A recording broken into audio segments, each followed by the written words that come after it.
Hi, and welcome back to another podcast with your host, Miriam Khan. Welcome to 2022.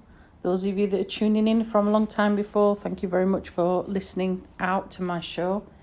Today's little podcast is about this interesting phase that quite a lot of us go through in our various relationships. It can be friendships, it can be personal, intimate relationships. And it's the stages of ghosting, distancing yourself, chasing, running. There's all these different aspects of those particular phases that we all go through.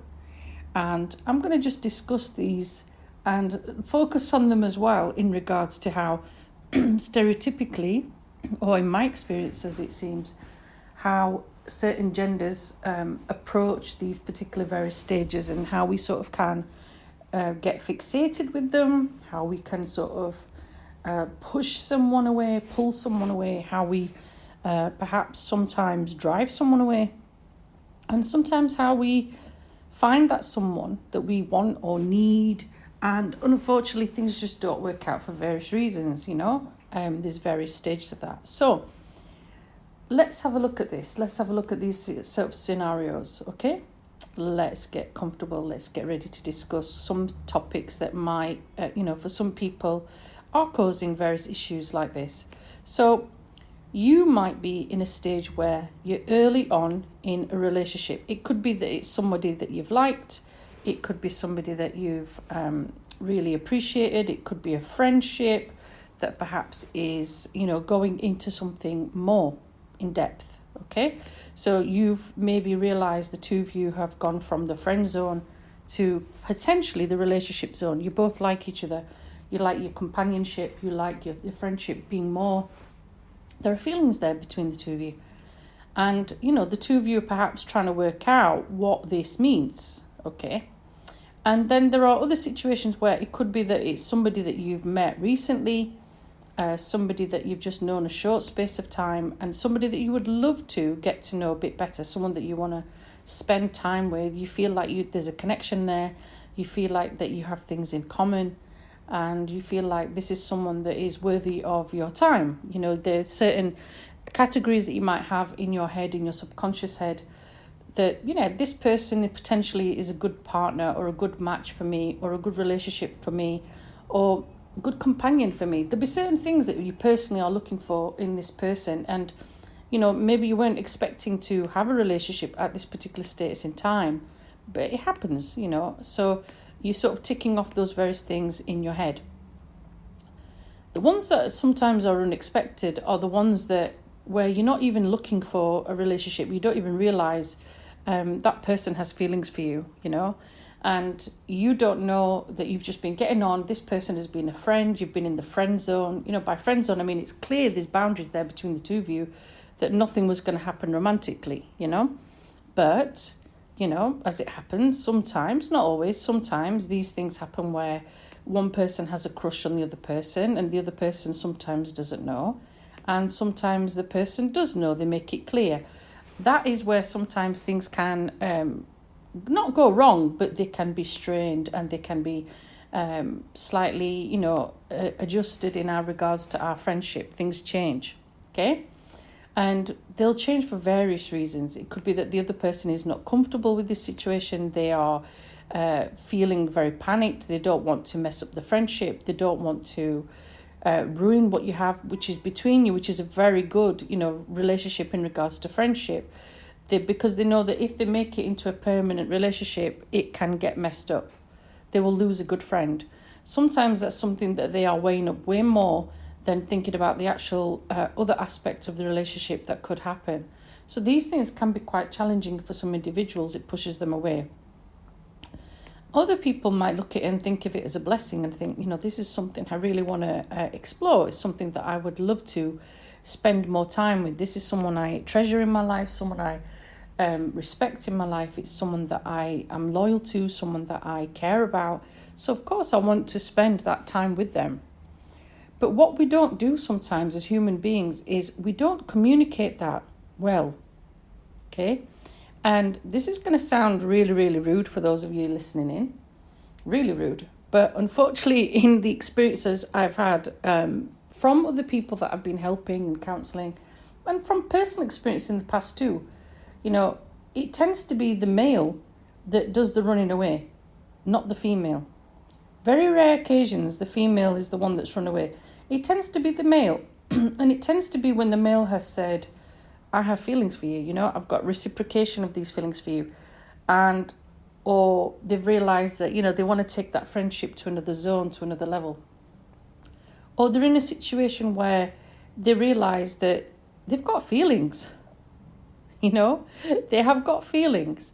And when I'm saying they've got feelings, they realise that they can't control what their heart feels, and sometimes from some of my male friends who I've discussed this with, it makes them feel vulnerable, and it makes them feel weak in a sense, because somebody has got this sort of power over them and they can't control it. They can't control these feelings that, the heart is feeling.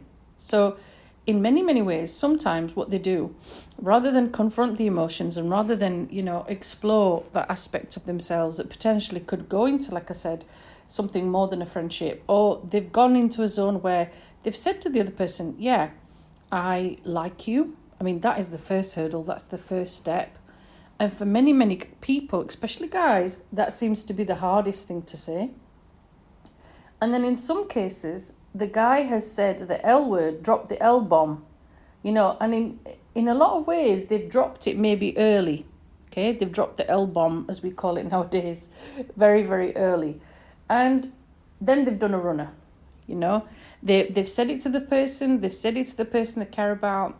The person's reacted, whether like, wow, I feel the same way, or actually I don't, or whatever the scenario is. But that person, as soon as they've realised what they've said and the penny sunk in, and then they've allowed themselves for it to sink in a little bit more, and then they've thought about it more, this is the thing that they do. They panic. They really panic, okay? And this is when they go to that stage of, unfortunately, stepping back, and they go to the stage of, licking some wounds, I guess. Maybe, you were communicating more or less quite a lot in the early days of your relationship and friendship.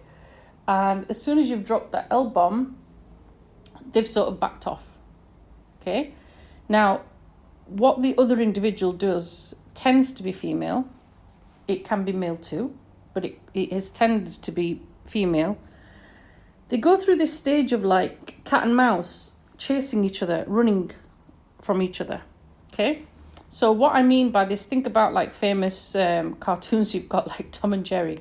Sort of like that stage where one is chasing the other, okay? So one is declaring, yes, I feel the same way. Yes, I have the same feelings for you. Yes, I reciprocate this. Yes, I want it to go to the next stage. And, they're starting to open up the heart chakra. They're starting to open up to their feelings, and they are allowing this person into this zone that perhaps they wouldn't normally do, because opening up your heart makes you quite vulnerable, doesn't it? If you think about it, okay? Our heart is the most precious thing that we have. It's easy to break, very easy to break, okay? And without us knowing it, we open it up to people. We open it up to strangers, to people in our lives for love, and we do like people, we do love people, but sometimes we're not in control of who our heart loves, okay? That can be the tricky thing, because it's hard to get that love back, okay? So this is part of the issue. When we have that person running from us, I don't mean physically running, but it can be like that. For example, they used to call you all the time. They used to text you. They used to see you. They used to maybe drop things and put you first. Maybe they were doing certain work, projects, or they had certain things going on, certain other commitments, but they always put you first, It could be that you would ring them, at 8:00 in the morning, 3:00, 4:00, whatever it was. That routine that you had, that you'd establish. If this is someone you've known, obviously, someone you've known for a while, you build up that rapport, you build up that relationship with them, you get to know the things that they like or dislike. It's different, obviously, when it's someone that's come into your life that's new, the patterns that you're still learning from each other. This is slightly different. Of course it is. But if this is someone you've known for a long time, when they start to back off and when they start to run away, the other individual naturally starts chasing, from bombarding them with text messages, bombarding them with phone calls, bombarding them with various things that they do, maybe showing up at their workplace, or, if you know that person. And it's not because we're becoming this stalker or we're becoming possessed or anything like that, it's not to that extreme. But we just don't understand what is going on. And without realizing it, our anxiety kicks in, our alter ego kicks in. We don't like this feeling of rejection. We don't like this feeling of anxiety. We don't like not knowing what the hell is going on. We appreciate people communicating with us and telling us straight to our face, having that grown-up ass conversation saying, look, sorry, I don't feel the same way, or this is coming on too strong, or I'd rather stay in the friendship zone, or whatever the explanation is. Communicate it. And I'm sorry to say, it sounds very sexist, but unfortunately it seems to be the guys not able to express themselves clearly. Instead, you sort of run and keep it quiet and expect the other person to know what this period of ignoring them means. When we sometimes chase, we don't realise how much anxiety we are causing in that other individual. It can get to the point where that person just cuts ties with us altogether because they think we're a nut job and they think that we're loco or crazy or whatever you want to call it. And in essence, all it is that the more that they've backed off, the more we become, like I said, we're full of this anxiety, and we want that as a reciprocation. We want it back to the way it was. We want our friendship, our relationship, whatever it was, back to the way it was before all these issues came up and cropped up. What makes it worse sometimes is when that person that we are chasing then goes through that phase of ghosting.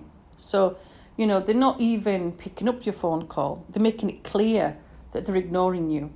They might be, you might be sending text messages, whatever it is, to them. And for example, if you've got like WhatsApp or Viber or whatever it is, it's clear that that person is receiving the messages but not opening them. But that they've got access to other applications that they're live, I guess, somewhere else. They might be updating a status on WhatsApp but not replying to you. And these sort of things now, because of the way social media and social technology is now, we can easily, check up on that person, and it makes us more anxious, doesn't it? Because, you can clearly see that they are visibly, ignoring you, okay? And that's hard. That's really hard. And it's hurtful too to the other person. Sometimes we do this out of protection because we just haven't got the energy to reciprocate the same thing over and over again to that person. Like, you've kept them in a friend zone for obvious reasons. It might be an acquaintance zone for obvious reasons, It might be that person that's communicating with you, you just don't want any contact with them whatsoever because they may have already got relationships of their own and they're trying to get entangled with something that they really shouldn't be getting entangled with. All of us have some form of integrity, left, right, centre, So there are situations like that too, where we might be ignoring somebody for that particular reason as well, But more often than not, the people that we sort of distance ourselves with, it might be because we've needed that space. So yeah, sometimes, we need to back off. We need to help ourselves. We need to heal our own wounds. We need time to ourselves to clear our heads. Sometimes there's things going on in our own personal lives that we're not ready to tell other people. We're not ready to explore this with other people. That's understandable, okay? And there are times when we have grown up things to do too, like sadly people die, sadly people lose their jobs, or things get hectic, or, there's just so much going on that we can't really look at this personal issue of ours because we put it on a back burner. That's fine, that's understandable. But please communicate that with the person that you're ghosting or the person that you're sort of backing off from. Don't leave things where it's deadly silent because that individual has no idea what on earth is going on, And there's no harm in speaking up and telling that person face to face if it can be done that way, or through a voice message or a call, that this is not for me, or it is for me, but it's just getting a bit too much, or it's not the right time right now, and so on. We all should be able to speak our piece. But when we go through that phase of ghosting, like I said, ghosting is one of these things that's obviously cropped up in the Urban Dictionary. Definitely, I would say, in the last couple of years, And it's become one of those things that people are unfortunately doing more and more because they can't communicate at the time what is happening to them. And like I've said, sometimes it's for various reasons where they've needed to back off, they've needed that space, they've needed the peace, they've needed a bit of serenity. We all get that, we understand that, But what is rude or what is sometimes not seen as being kind is when you leave that person hanging, You're leaving them hanging thinking there's something going on between you. And especially when it's been a friend that's someone that you're very, very close to, okay? Or it could be just someone that you've met and you feel like there's a click or a connection between the two of you. And, the two of you have laid down boundaries and you've laid down rules already. But, feelings get in the way. Emotions get in the way. And sometimes it's not easy to explain everything you want to say. So, unfortunately, what we do is ghost people. Okay? Sometimes the more ghosting you do leads to more chasing, leads to more running, as I've said, And sometimes, there's lots of spiritual analysis about this sometimes with different connections. It depends how far you've read up on these things. Sometimes we believe, or some people do believe in soulmates. This is someone that we feel that is predestined for us. It's someone connects with us, someone that we understand, someone that has that relationship with us that's on the same wavelength as us, but someone that encourages us and someone that helps us to grow. And then there are other aspects of where we have a karmic partner. This is where, maybe you've had some form of past life connection. You've had some form of bond. One of you has hurt the other in the past life. And there is something that the two of you have to complete in this particular lifetime. Those types of relationships are very, very, very hard. Very hard to move through. Very hard to leave. Very hard to come out of, emotionally, physically, spiritually, and so on. And I know that people listening in might not necessarily understand this or believe in it. That's fine. That's totally fine. You're entitled to your opinions. I'm just saying these are things that I've read up on and looked into personally because I'm interested in things like this. Then there's another dynamic to that, which is the twin flame journey. And, and sometimes that twin flame journey is where you meet your divine feminine or divine masculine. And, this is where there's that belief that the two of you were one soul, you were split so that the two of you would learn different soul lessons, different types of, masculine and feminine viewpoints, different energies. But there was something that the two of you were hopefully going to do together to empower each other, to help each other grow, to help each other cleanse earth, or to come and do a particular journey on this earth to help other human beings, other souls. There's that sort of aspect as well.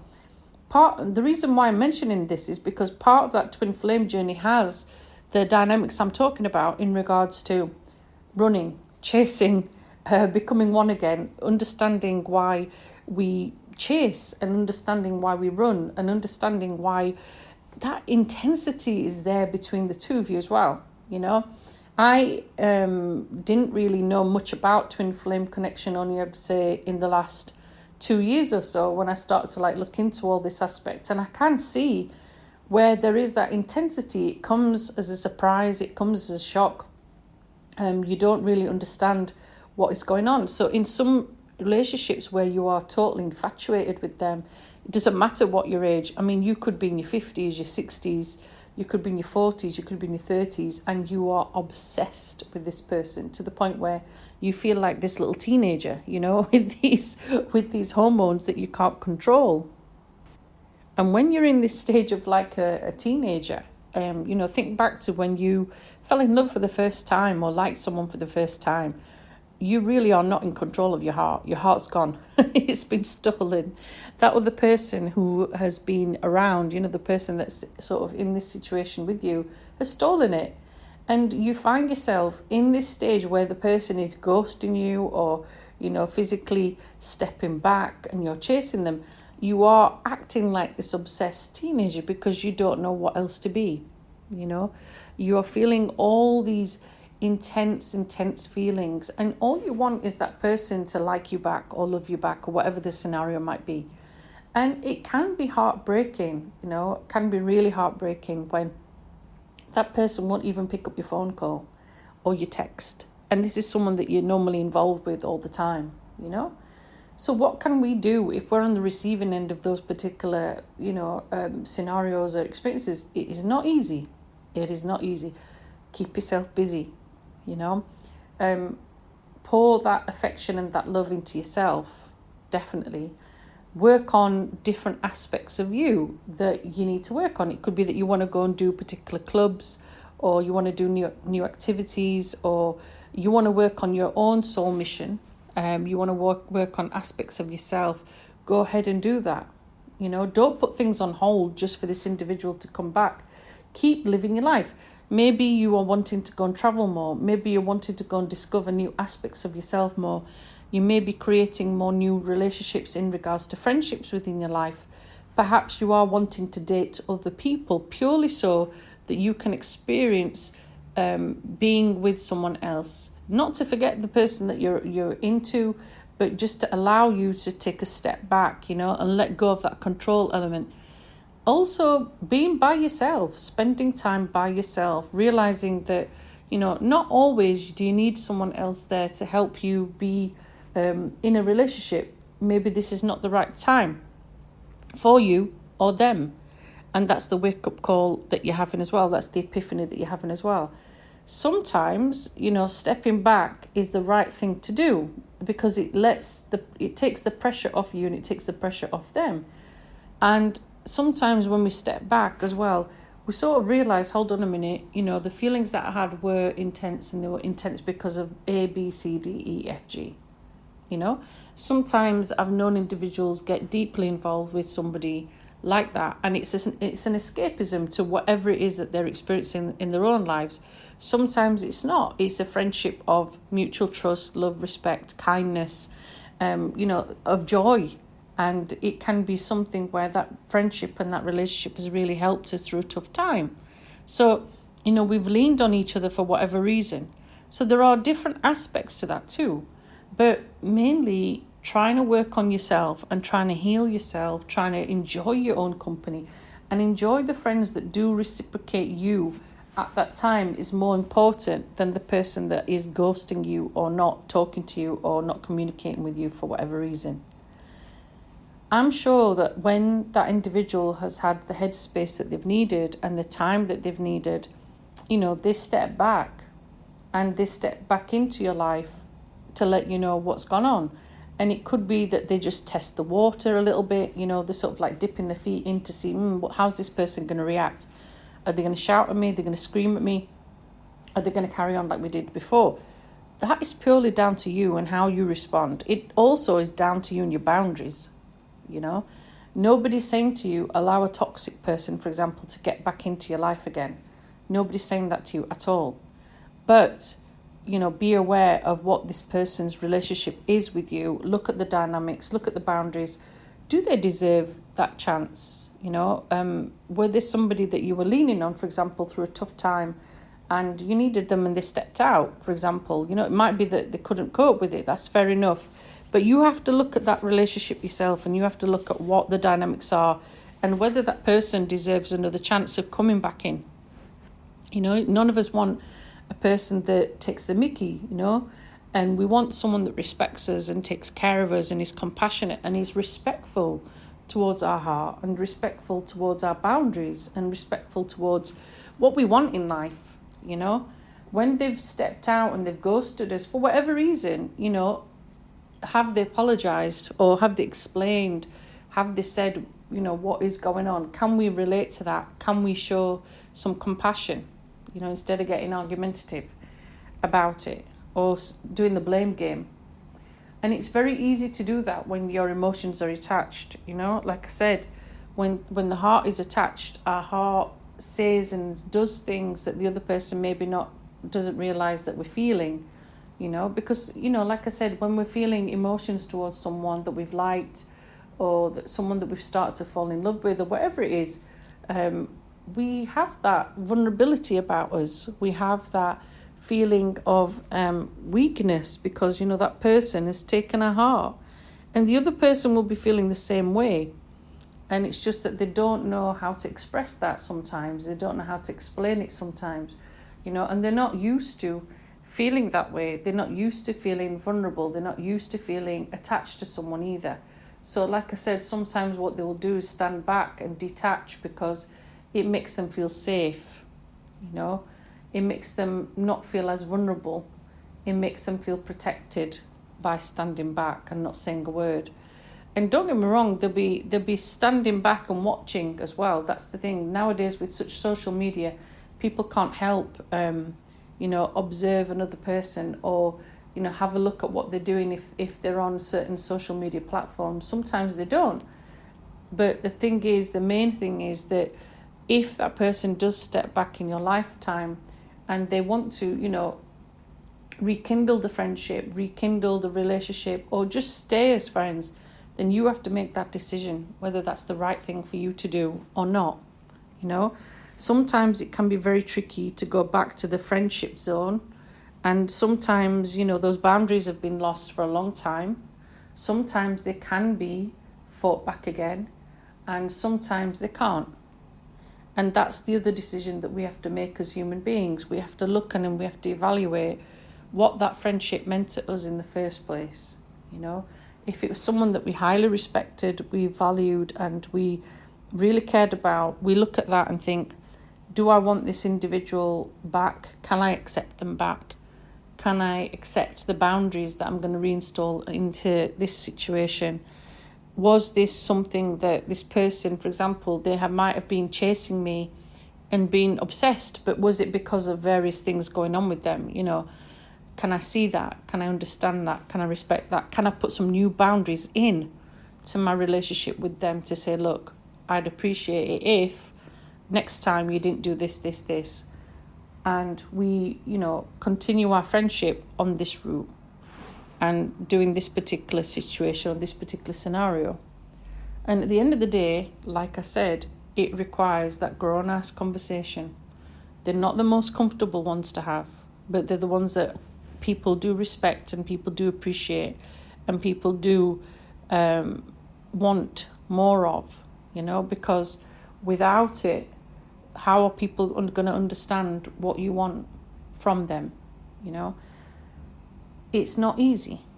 None of this is easy. I'm 43 and you're still at that stage where I'm seeing other individuals caught up in this situation, sometimes myself, with different friendships that you might have. You see it with different connections of people that and you see the impact it has on both sides.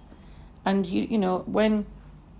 when you see someone being ghosted or locked out or sort of like being chased or run about, it's not nice to see them in pain, and it's not nice to see them in that anguish. And like I said, stepping back, working on yourself, working on your dreams, working on your ambitions, and working with you and working within yourself is what's important. And when that person, like I said, comes back, you make that decision of whether or not you want them in your life. But the main thing is you have that grown-up conversation with them to discuss their emotions and their feelings.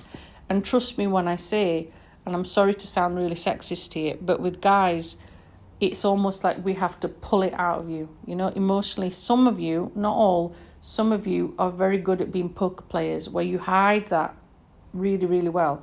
You hide all your feelings really, really well. And someone might not even know that you're madly in love with them, until you do the runner. until you sort of go, oh yeah, I love you this way, or I like you this way, and you're like, what? It can be a bit of a wake-up call.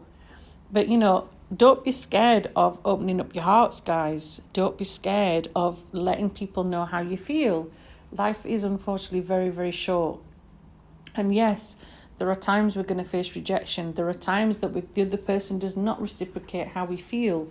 And there are times when this person just wants us to be in the friend zone. but just be gentle with the person you're breaking that news to. Be respectful about how you do it. Be understanding of how you do that. Show compassion, show love, show guidance, and show support for that person as well. You know, at the end of the day, you're playing with someone's heart, and it's the most valuable tool that we have. And sometimes when hearts are broken, it doesn't matter whether you've liked someone for a short time or loved someone for whatever period of time. It takes a long time for that heart to heal, whatever stage it's in. And, you know, for us, our heart is our kryptonite. It's the most fragile thing we own and possess.